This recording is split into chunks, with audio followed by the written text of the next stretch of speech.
You know, everyone, I hear a lot of people on this platform down in single mothers.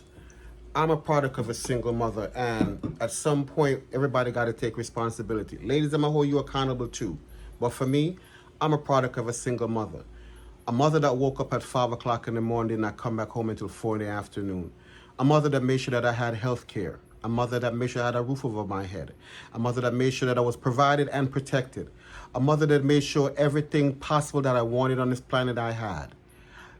Going back in the days in the 1980s and 90s, the things that we wanted back then was travel fox. You young people don't know nothing about no travel fox, or you guys don't know about no clocks, or no wallabies, or no goose, bubble goose, shearling coats, sheepskin coat, and my favorite, okay, coat was called a what was it called, well, it's going to come to me in a minute. But my mother made sure that I had all these things growing up. She worked 12-hour shifts, sometimes 80 hours a week, to make sure that me and my sister and my brother had what we wanted.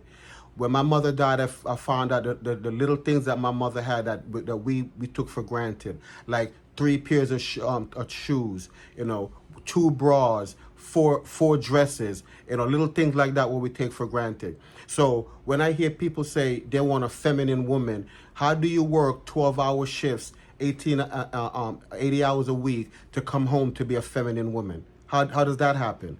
When do we stop saying about feminine women and have masculine men?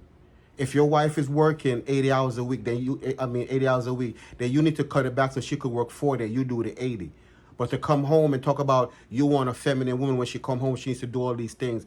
Why don't you be a masculine man and go do 80 hours to show that you know what you're doing and you could take care of a family? You guys always blaming women for what women can't do, but there's nothing blaming men that whether she lay down or not, that's your seed that you planted in her. And when she tell you that she's pregnant, for you to step up and be a man, you boys run. And then you go find somebody else to do the same thing over and over and over and over again. Stop blaming women for the stuff that men's supposed to be.